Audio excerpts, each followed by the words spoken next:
Olá pessoal, eu sou o André, sou professor de Química e este é o nosso primeiro vídeo sobre o tema das misturas, em uma abordagem voltada para o ensino médio. Antes de qualquer coisa, é importante ressaltar que vídeo não cumpre o mesmo papel que a aula presencial. Ele é uma ferramenta interessante para a gente deixar conteúdo disponível para os estudantes, mas não cumpre o mesmo papel.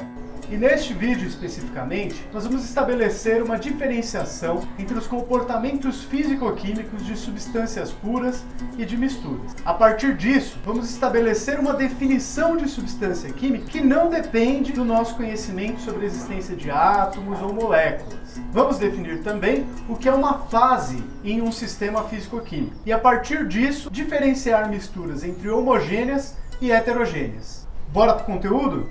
Então, a primeira coisa que a gente precisa abordar nesse tema é qual é a nossa definição de sistema. Essa definição de sistema é utilizada em diversas áreas e sistema para nós vai ser a parte da realidade, da natureza, do mundo à nossa volta que a gente está tentando estudar. Está tentando compreender. Então, quando se fala em sistema solar, o sistema solar é uma parte do universo que vai ser estudada para um determinado profissional, para uma determinada área de conhecimento. O sistema feudal, ele é uma parte das formas em que a humanidade se organizou lá na Europa em um dado período. Então, ele é um recorte da realidade também. Sistema operacional de um computador, ele é só uma parte do funcionamento daquele computador. Não adianta nada você ter um sistema operacional e não ter uma máquina física, não ter suas partes metálicas, seus condutores de eletricidade, seus componentes de circuito. Então ele é só uma parte do funcionamento de um computador. Sistema digestivo é uma parte do funcionamento de um organismo, como por exemplo o nosso organismo humano. Nós temos o sistema digestivo que cumpre um certo papel. O sistema respiratório é outra parte do entendimento do funcionamento do corpo. E assim por diante. Então, o sistema é aquela partezinha da realidade que nós estamos tentando entender por meio de alguma ciência, através de algum instrumento e usando os conhecimentos que nós temos para isso. Quando a gente vai definir um sistema para ser estudado do ponto de vista da química, esse sistema ele pode ter os mais diversos tamanhos, formas, características, mas ele continua sendo um pedacinho de mundo, um pedacinho de universo que nós estamos estudando. Nós poderíamos tratar como sistema químico uma célula, por exemplo, né? Ou menor ainda, talvez uma organela dentro de uma célula. Vão acontecer reações químicas dentro desse sistema, vão entrar substâncias, vão sair substâncias, vai ter uma troca de energia aí envolvida também, mas a parte que nos interessa, que nós estamos estudando, é aquilo que nós vamos definir como sistema. Nosso sistema pode ser também o conteúdo de um tubo de ensaio, então esse líquidozinho que tem ali, com diversas substâncias, que nós vamos analisar do ponto de vista da química.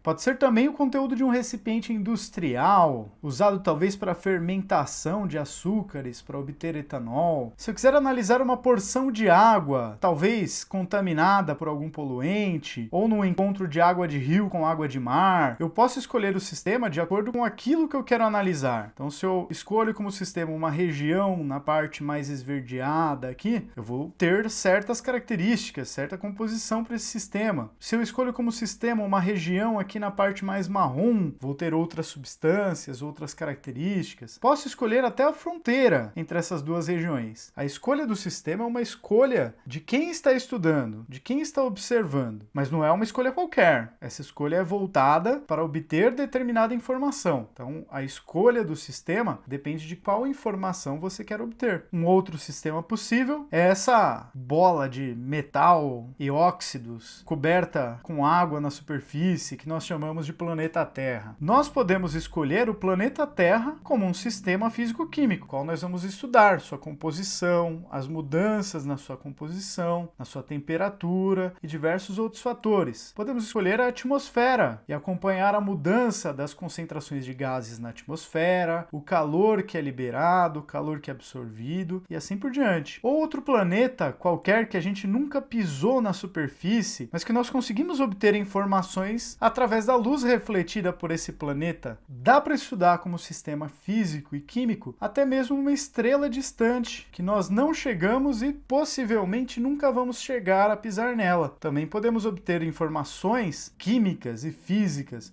sobre essa estrela a partir da luz que chega dela até os nossos instrumentos de medida. Então, os tamanhos e formas dos sistemas, como nós podemos ver, são bastante variáveis e dependem daquilo que a gente quer analisar. Nós podemos classificar os sistemas físicos e químicos sobre algumas categorias, e uma delas é sobre o que pode entrar e o que pode sair desse nosso sistema. Então, a primeira representação que eu trago aqui para vocês é de uma vidraria de laboratório chamada Erlenmeyer, que no caso aqui ela está com um líquido alaranjado dentro e está aberta para a atmosfera. Essa imagem foi utilizada para representar o que nós chamamos de sistema aberto. O que caracteriza um sistema aberto é que tanto a matéria como a energia podem entrar ou sair desse sistema. Não há nenhuma barreira que impeça a entrada e saída nem de matéria, nem de energia. Então, se você está fazendo um determinado procedimento utilizando esse Erlenmeyer aberto, se esse procedimento libera algum tipo de gás, este gás não está restrito a ficar preso dentro desse recipiente. Ele pode sair. Do mesmo jeito, se você conversou com o colega ali, soltou aquela gotinha na sua fala, essa gotinha pode entrar no seu sistema. Seu sistema é aberto, não impede a entrada de matéria. Você pode colocar esse Erlenmeyer em um recipiente com água e gelo, dessa forma permitindo a saída de energia desse Erlenmeyer.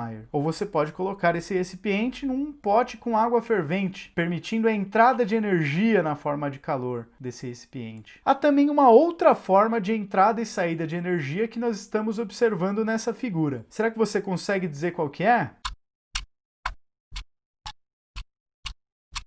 Sim, essa forma de entrada e saída de energia seria a luz. Está entrando luz nesse sistema e está saindo luz desse sistema. Nós estamos enxergando que o conteúdo dele é um líquido alaranjado. Outra classificação de sistemas que nós podemos utilizar são os sistemas fechados. A característica de um sistema fechado é que a energia continua podendo entrar ou sair do sistema, mas a matéria não. E eu utilizei para exemplificar aqui essas garrafas de refrigerante ou algum outro líquido parecido. Teoricamente, esta garrafa impede a entrada e a saída de matéria. Então, toda a matéria que está dentro continuará dentro, toda a matéria que está fora continuará fora desse sistema. Na prática, a gente sabe que não é bem assim. Uma garrafa de refrigerante ela pode ser muito bem vedada, mas não é perfeitamente vedada. Então é comum, se você deixa um refrigerante de garrafa guardado por muito tempo, a hora que você vai abrir, já não está mais aquela coisa de gás, né? Por isso, quando a gente fala de sistema fechado, normalmente a gente está fazendo algum tipo de idealização. Idealização em que sentido? O sistema só é fechado aproximadamente. Ele pode ser fechado o suficiente para que a entrada e saída de matéria que aconteça nele seja tão pouquinha, mas tão pouquinha, que a gente nem consegue medir. Mas na prática, obter um sistema perfeitamente fechado não é uma coisa tão simples assim. Uma outra classificação para sistemas é quando a gente diz que um sistema é isolado. Em um sistema isolado, nem a matéria nem a energia conseguem entrar ou sair desse sistema. Um exemplo cotidiano de tentativa de fazer um sistema isolado é a construção de uma garrafa térmica. Então, a gente constrói uma garrafa térmica de um modo, obviamente, que nós não queremos que ela vaze o líquido, mas também não é adequado que os vapores, os gases entrem ou saiam dessa garrafa, e nós queremos normalmente também preservar a energia contida neste material. Se a gente quiser manter um café quente, por exemplo, nós desejamos impedir que a energia térmica contida neste café saia da garrafa. Se a ideia, por outro lado, for manter uma água gelada por mais tempo, nós não queremos que a energia térmica entre na garrafa. Da nossa vida, a gente sabe que a garrafa térmica não é um isolante perfeito. Esse sistema não é perfeitamente isolado, mas a princípio é uma tentativa de construção de um sistema isolado. Pode ser considerado como isolado se durante o tempo do nosso experimento a entrada e saída de matéria e de energia não forem significativas ao ponto de interferir no resultado das nossas medidas. Sistema isolado mesmo é só o universo. Isso se ele puder ser considerado como tudo que existe. E aqui entra também uma definição que é fundamental para a química, que é uma definição de substância. O que é uma substância química? Reparem que esta definição vai ser feita aqui de um modo independente da nossa noção sobre a existência de átomos, moléculas ou qualquer coisa do tipo, sem nenhuma preocupação com a estrutura microscópica da matéria. Afinal, isso era tudo que os estudiosos mais antigos da química podiam observar. A nossa definição de substância será de uma porção de matéria, amontoado, uma quantidadezinha ali de matéria, que tenha propriedades bem definidas e que lhes são características. E eu vou tentar representar isso melhor, explicar isso melhor por meio de um exemplo. O exemplo da água. O que é a substância água? A água, além de várias outras características que nós possamos dar para essa substância, ela é um pedacinho de matéria, se a gente pegar um copinho de água, por exemplo, que quando a gente submete ela a uma pressão de 1 atmosfera, ela sofre fusão, transformação do sólido em líquido, a uma temperatura de 0 graus Celsius e sofre ebulição a uma temperatura de 100 graus Celsius. E aqui neste momento, vocês podem perceber a importância do nosso assunto do vídeo anterior que está aqui em cima. Os pontos de fusão e ebulição são características importantíssimas para a gente definir uma substância química. Para ser uma substância pura, precisa ter ponto de fusão e ponto de ebulição bem definidos. A depender de quais sejam esses valores de ponto de fusão e ponto de ebulição, nós conseguimos descobrir muitas vezes de qual substância se trata. Outra propriedade bem definida que a água tem é que se nós tivermos a substância pura água a uma temperatura de 4 graus Celsius, novamente submetida a uma pressão de 1 atmosfera, a sua densidade será 1 grama para cada mililitro dessa porção de matéria. Então, nós podemos ir fazendo uma lista de propriedades que sejam bem definidas e que possam caracterizar uma certa porção de matéria. Se eu pego outra porção de matéria que repete em todas essas características que eu medi para a água, essa porção de matéria é água também. E a gente poderia listar também outras propriedades que são bem definidas para uma substância pura, como por exemplo viscosidade, índice de refração e condutividade elétrica.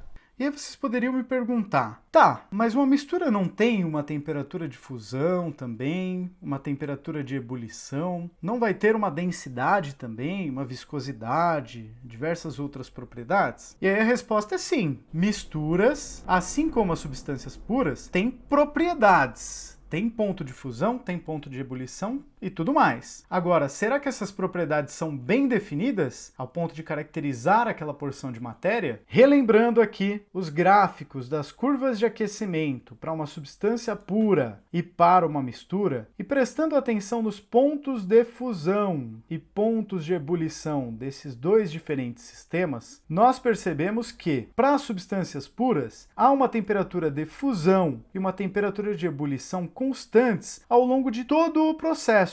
Já para a mistura, lembram que havia a rampinha, uma variação de temperatura durante a fusão e durante a ebulição? É isso que nós queremos dizer com substâncias puras têm propriedades bem definidas, misturas não têm propriedades bem definidas. Ao longo da fusão ou da ebulição de uma mistura, pode ocorrer a separação dos seus componentes, pois, se eu tenho uma mistura com dois componentes, um ou outro desses componentes tem uma tendência maior a passar do estado sólido para o líquido e do líquido para o gás, e vice-versa. Como essas tendências são diferentes, é por isso que a temperatura vai subindo ao longo da fusão e ao longo da ebulição, pois na fusão, aquela substância que funde com mais facilidade vai fundindo primeiro e vai sobrando mais no estado sólido daquela substância que tem maior dificuldade para fundir. A mesma coisa na ebulição. A substância que é mais volátil, que vira vapor com mais facilidade, no começo da ebulição, ela está lá na sua proporção da mistura. Conforme se desenvolve o processo de ebulição, o estado líquido vai ficando com cada vez menos daquela substância que evapora mais fácil e cada vez mais da substância que tem maior dificuldade para evaporar. Por isso a temperatura de ebulição vai aumentando. Essas rampinhas que a gente encontra na fusão e na ebulição da mistura tem a ver com isso. Conforme ocorre a fusão e a ebulição de uma mistura, a composição do estado sólido e a composição do estado líquido vai mudando. Então, para uma mistura que tem a composição inicial das duas substâncias, ela tem uma temperatura de fusão mais baixa. Para uma mistura que praticamente só tem o composto que é mais difícil de fundir, a temperatura de fusão será mais alta. O mesmo valendo para a ebulição. Para uma mistura que tem a composição inicial das duas substâncias, sua temperatura de ebulição é mais baixa. Para uma mistura que tem praticamente só aquele componente que tem maior dificuldade de virar vapor, a temperatura de ebulição é mais alta. Com isso, nós percebemos que temperatura de fusão e de ebulição de misturas não é nada definida. Depende, além de fatores como pressão, depende também da proporção em que os componentes estão presentes numa mistura. Se tiver mais de um componente, vai mais para um lado. Se tiver mais de outro componente, vai mais para o outro lado. O mesmo vale também para as outras propriedades. Se você quiser ver também,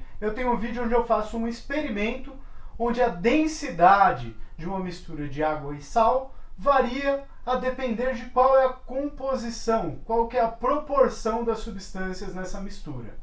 Além das definições de sistema, que nós vimos há pouco, de substância, também tratamos agora há pouco. Uma outra definição importante para essa parte do nosso estudo é fase. O que é uma fase em um sistema físico-químico? Reparem que a definição de fase, no início, ela pode parecer muito com a definição de substância, mas nós vamos analisar aqui as suas diferenças. A fase é uma porção de matéria que apresenta as mesmas propriedades em todos os seus pontos. Reparem que eu dou uma flexibilidade aqui para essa definição nos parênteses, que as propriedades elas podem não ser exatamente as mesmas, mas elas no mínimo variam de maneira contínua nesse meio. E eu digo isso por quê? Porque em um copo de refrigerante, mesmo que ele não tivesse as bolinhas, a temperatura pode variar de um ponto para outro. Ao variar a temperatura de um ponto para outro, você pode ter a variação de algumas das propriedades. Um ponto que esteja a uma temperatura mais alta, como por exemplo onde você está segurando o copo, ele pode ter uma densidade menor do que um ponto que esteja mais geladinho, está longe da sua mão. Esse ponto que está mais geladinho provavelmente terá uma densidade um pouquinho mais alta. Mas a variação da densidade de um ponto para outro, ela se dá de maneira contínua. Nós já vamos reparar a diferença disso agora que a gente vai discutir o que não é uma única fase. Quando eu tenho uma variação brusca de um ponto para outro, imagina que eu estou na fronteira do gelo com o ar. Aqui a densidade é uma, aqui a densidade muda completamente. Então, numa pequena distância, eu tenho um salto, uma mudança da densidade, das propriedades daquele material em geral. Se eu considerar como sistema o gelo com todo esse ar aqui em volta, o gelo é uma fase, o ar é outra fase. Do mesmo jeito aqui no refrigerante.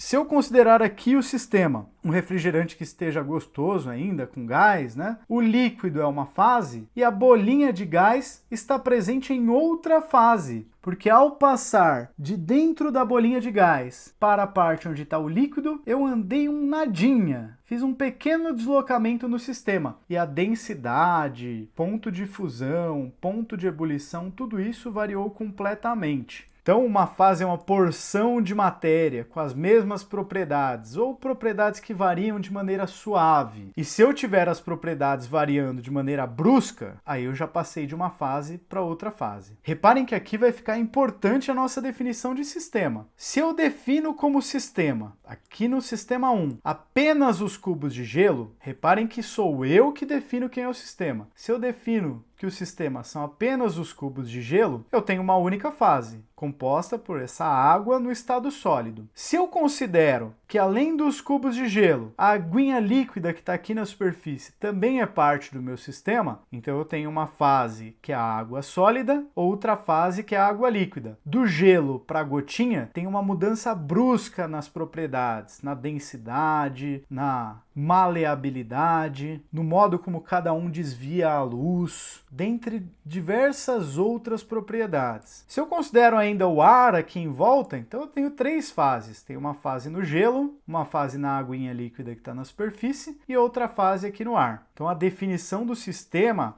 a primeira definição que nós vimos neste vídeo, é bastante importante. Dependendo de como você define o sistema, a sua resposta para o número de fases é uma. Agora vamos considerar o sistema do jeito que eu tinha pensado inicialmente. Só é sistema o gelo. O resto é vizinhança. Não está dentro da parte do universo que eu estou estudando. Se meus sistemas são apenas as 3 pedrinhas de gelo, sem contar a água líquida e sem contar o ar, nem nada mais, este sistema possui apenas uma fase, não importando que essa fase seja fragmentada. Poxa, mas você tem 3 cubos, não importa quantos cubos são. De um para o outro, as propriedades são as mesmas, tem uma única fase. No caso do refrigerante, eu tenho uma fase, que é a parte líquida, e uma fase que é formada pelo conjunto das bolinhas de gás que estão presentes nesse refrigerante. Então, no refri com gás aqui, eu tenho 2 fases. O sólido, no caso do gelo, é uma fase. Se você considerar a aguinha líquida derretida que está aqui por cima, ela é outra fase. O gás, no caso do refri, é uma fase. O líquido que está no entorno dele é outra fase. Eu coloquei aqui para vocês alguns sistemas físico-químicos para que vocês avaliem quantas substâncias e quantas fases tem nesse sistema. Reparem que abaixo de cada um eu descrevo o que eu estou chamando de sistema. Então, no primeiro sistema, eu tenho água com sal dissolvido. Prestem atenção que a minha definição de sistema não considerou o copo e nem o ar que está por fora. É água e sal dissolvido. Tem um outro sistema, que tem um cubinho de gelo, uma água salgada e um sal não dissolvido no fundo. Reparem que, novamente, nem o ar que está aqui por fora, nem o vidro foram considerados parte do sistema. Foi uma escolha minha. Um terceiro sistema, onde eu tenho água, 2 cubinhos de gelo e óleo. E um quarto sistema, que eu tenho água e gás oxigênio dissolvido nessa água. Com ênfase na palavra dissolvido, vocês não estão vendo bolinhas aqui. Vamos relembrar nossa definição de substância. Substância é uma porção de matéria que tem propriedades bem definidas e que lhes são características. E também nossa definição de fase. Fase é uma porção de matéria que apresenta as mesmas propriedades em todos os seus pontos. E aí? Quantas substâncias tem cada um desses sistemas aqui em cima? E quantas fases?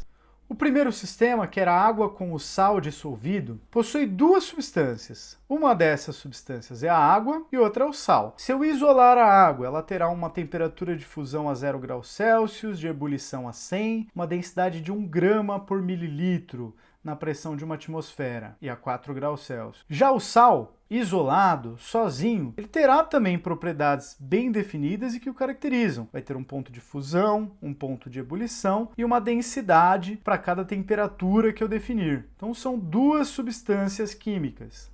Este sistema, em cada ponto que eu observar dele, todas as características são iguais. O gosto de uma gotinha de água aqui no topo do sistema e de uma gotinha de água no fundo do sistema é igualmente salgado. Esse sistema apresenta uma única fase, o sal está dissolvido na água. Já nesse segundo sistema, a coisa é um pouco diferente. Eu continuo tendo 2 substâncias, que são a água e o sal, mas mesmo com apenas 2 substâncias, eu tenho 3 fases. Uma fase, que é o gelo, que está aqui boiando em cima, tem a sua densidade, sua interação com a luz, sua maleabilidade, que é bem baixa. Outra fase é a água salgada, não diferencio uma parcela de água salgada para outra de forma alguma. E uma terceira fase, que é o sal que não pôde ser dissolvido, o sal que não se dissolveu na água. Não importa que o sal seja em vários grãozinhos, o conjunto desses grãozinhos compõe uma única fase. Neste terceiro sistema, eu tenho a substância água, que está presente tanto na água líquida como no gelo. E, pelo menos de maneira simplificada, uma única substância aqui, que é o óleo. E também, com 2 substâncias, eu tenho 3 fases. Uma fase de óleo, uma fase de gelo, água sólida, e uma fase de água líquida. Reparem que não importa aqui o fato de serem 2 cubos de gelo. Os 2 cubos de gelo compõem uma única fase. O nosso último sistema, da água com oxigênio dissolvido, eu tenho 2 substâncias, água e gás oxigênio, 2 substâncias. E tem uma única fase. Eu não consigo diferenciar as características de uma parte ou de outra desse sistema. É tudo igual para mim, mesmo que eu observasse isso daqui com um microscópio muito potente. E a partir do momento que nós definimos o que é uma fase, ou o que é um sistema com uma fase ou mais de uma fase, nós podemos estabelecer uma outra diferenciação entre os sistemas. Existem sistemas que são homogêneos, existem sistemas que são heterogêneos. Nós vamos chamar de sistema homogêneo quando todas as suas propriedades são iguais em todos os pontos. Novamente, faço aquela flexibilidade, ou igual ou com variações suaves, sutis, de um ponto para outro. Então, um copo de água salgada é salgadinho igual aqui embaixo ou aqui em cima do copo. Tem a mesma interação com a luz, tem a mesma densidade em todos os pontos desse sistema. Já um copo com água e óleo é heterogêneo. Neste caso, até a cor nós percebemos diferença, com esse tom mais amarelado aqui no óleo que nós não observamos na porção de água. A densidade também é bem diferente. O óleo, que é menos denso, fica por cima, separado da água líquida.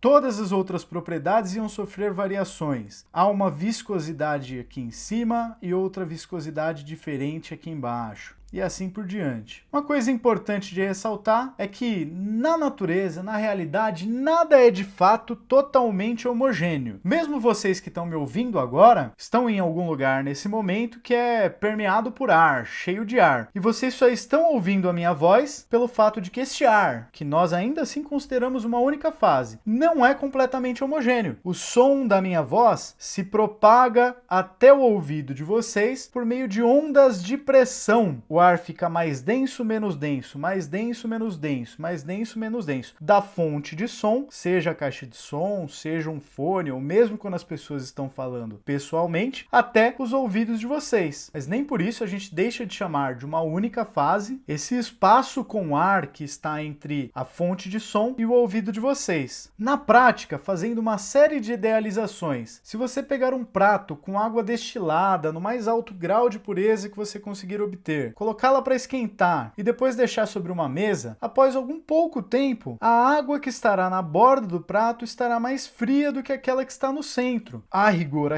há uma heterogeneidade. A temperatura é uma na borda do prato, a temperatura é outra no centro.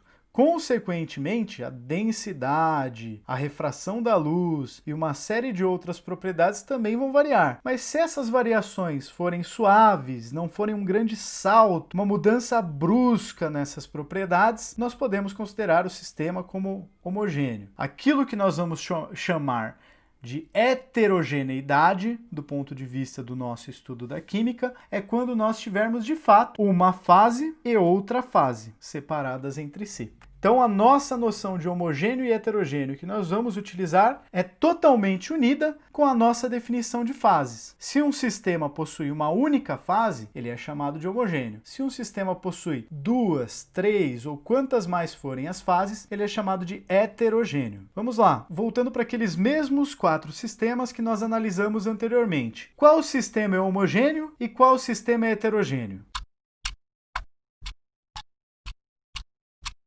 O copo de água com sal possui uma única fase. Esse copo de água com sal é uma mistura homogênea. A água com sal dissolvido, sal não dissolvido e gelo possui 3 fases. Então esse sistema é heterogêneo. A água com cubos de gelo e óleo possui 3 fases também. Também é heterogêneo. A água com gás oxigênio dissolvido possui uma única fase. Nós não vemos bolinhas nesse copo com água. Esse sistema corresponde a uma mistura homogênea. Então aí algumas questões que acabam embaralhando muito na cabeça do estudante. Eu pergunto se é uma substância pura ou uma mistura e pergunto se o sistema é homogêneo ou heterogêneo. Para tentar desenrolar essa confusão, eu vou fazer alguns comentários. Quando eu pergunto, é uma substância pura ou uma mistura? Eu preciso olhar para o número de substâncias envolvidas. Se tiver apenas uma substância, é pura. Se tiver mais de uma, é uma mistura. Por outro lado, quando eu pergunto, o sistema é homogêneo ou é heterogêneo? Eu preciso olhar para o número de fases daquele sistema. Possui apenas uma fase? É homogêneo. Possui 2 ou mais fases? É heterogêneo. Olhando de um outro modo, quando eu pergunto substância pura ou mistura, eu estou me referindo à composição. Quais são as partes envolvidas naquele sistema? É só uma ou tem mais de uma? Quando eu pergunto homogêneo ou heterogêneo, Eu estou perguntando como o sistema está organizado. As substâncias estão todas agregadas naquela porção de matéria ou elas estão separadas de alguma forma? Então, uma primeira questão aí para vocês pensarem. Se eu tiver um sistema que eu vou definir como água destilada e 3 parafusos de ferro puro. E aqui eu admito para vocês, um parafuso de ferro puro não é uma coisa que vocês vão encontrar por aí, não. Neste sistema, nós temos quantas fases? Nós temos quantas substâncias? O sistema é homogêneo ou é heterogêneo? Respondendo, esse sistema possui 2 fases, e não importa quantos pregos tem aí no recipiente. Uma fase é a água e a outra fase é o sólido do ferro. Esse sistema possui também 2 substâncias, uma é ferro, outra é água. Se o sistema possui 2 fases, então ele é heterogêneo.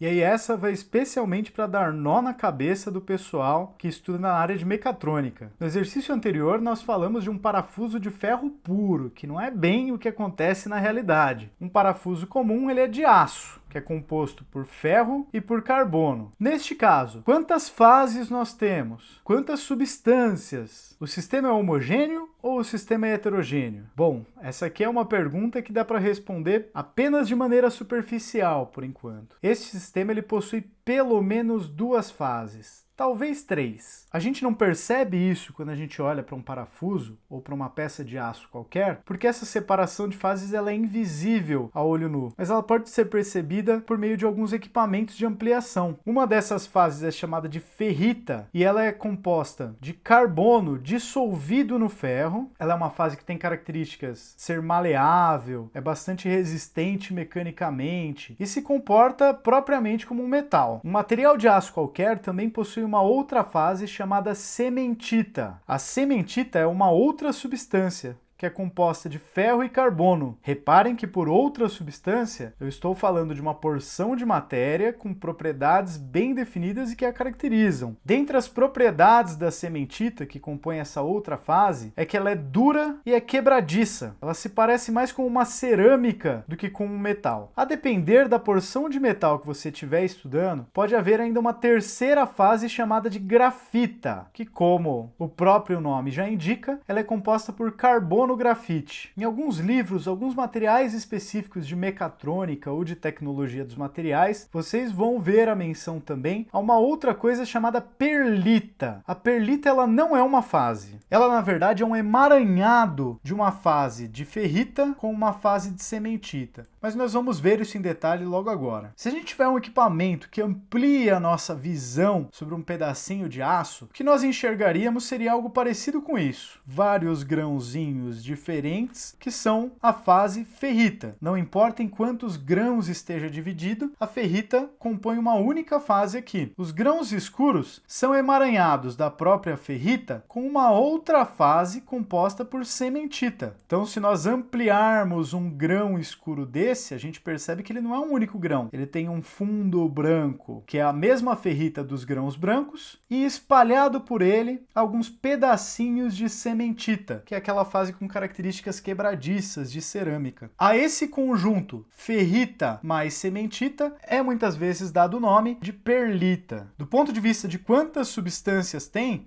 pelas minhas contas são pelo menos 3. Na ferrita nós temos o ferro e o carbono. Carbono está dissolvido no ferro, mas são 2 substâncias diferentes. Na cementita, ela é uma substância composta por ferro e carbono. São 3 átomos de ferro para cada carbono. Ela tem suas propriedades bem definidas. Ela se comporta como uma cerâmica, tem um ponto de fusão, tem um ponto de ebulição e assim por diante. Já nos sistemas que houver fase grafita, essa própria fase grafita é composta por uma outra substância, que é o carbono grafite. O mesmo presente aqui, só que na forma diluída, na fase ferrita. A grande maioria dos aços que você encontra por aí afora tem mais algumas outras substâncias adicionadas a ele em quantidades muito pequenas. Agora esse aqui é para geral. Se eu pego uma água turva de um rio, quantas fases tem nesse sistema? Quantas substâncias tem aí? O sistema é homogêneo ou é heterogêneo? Uma água turva de rio tem pelo menos 2 fases, que é uma fase líquida, a base dela é a água, e uma fase sólida, líquida, que são sólidos que estão suspensos na água. São eles que dão essa turgidez, que deixam a água turva. Eles não estão dissolvidos na água. Se você conseguir ampliar a visão o suficiente, você enxerga as partículazinhas sólidas dispersas ali na água. Do ponto de vista das substâncias, vixe, aí é inumerável. A que está em maior quantidade, com certeza, é a água. Depois dela, você vai ter também alguns sais minerais que estão solúveis na água. Se fosse só eles e a água, seria homogênea. Outros minerais que não são solúveis na água, que são insolúveis, vão ficar suspensos aqui, deixando a água turva. Matéria orgânica com as mais diversas composições, muitas substâncias mesmo, e sabe-se lá, mas que outras substâncias estão presentes na água desse rio.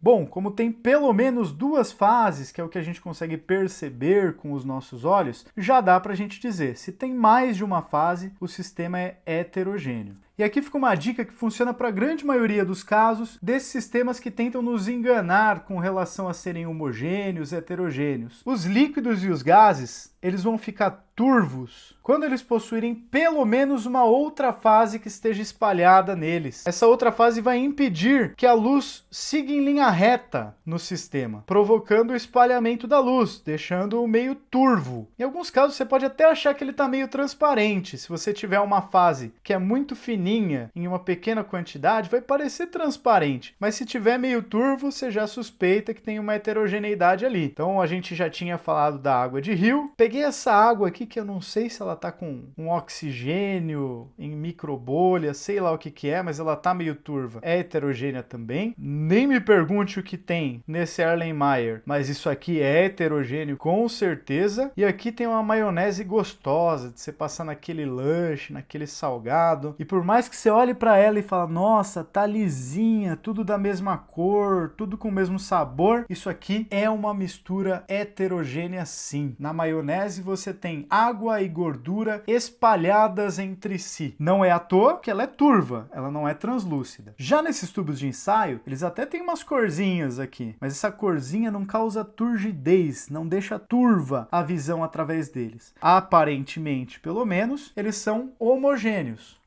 Bom, mas vamos ver se daqui para frente vocês não vão mais ser enganados por sistemas farsantes que parecem ser homogêneos, mas na verdade são heterogêneos.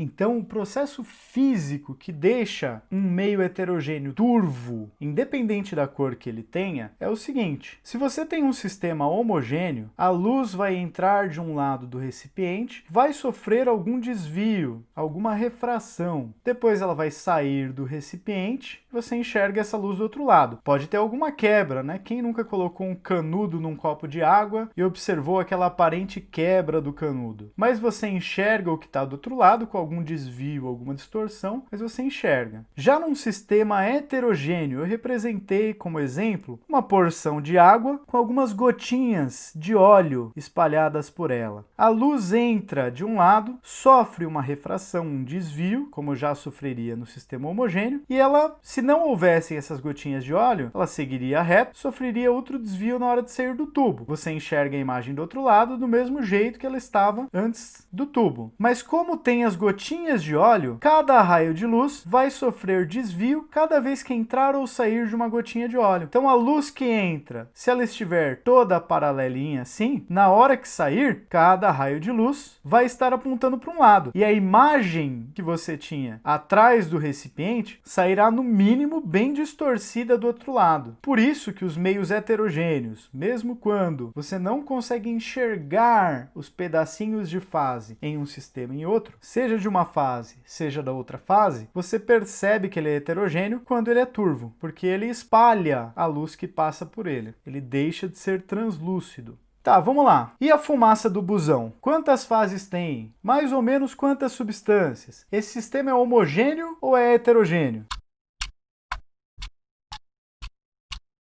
Bom, esse sistema tem no mínimo, duas fases. Uma das fases é a fase gasosa, que são os gases que saem aqui desse escapamento do ônibus, e outra fase são partículas sólidas que são lançadas, espalhadas nesses gases. Na fase gasosa a gente tem no mínimo gás carbônico, monóxido de carbono, muito provavelmente óxidos de enxofre e óxidos de nitrogênio também. Na fase sólida é principalmente partículas de carbono, de carvão. Só que vai ter uma série de outras substâncias que vão estar aderidas nesse carvão. Então, se esse sistema tem no mínimo duas fases, ele não é homogêneo, ele é heterogêneo.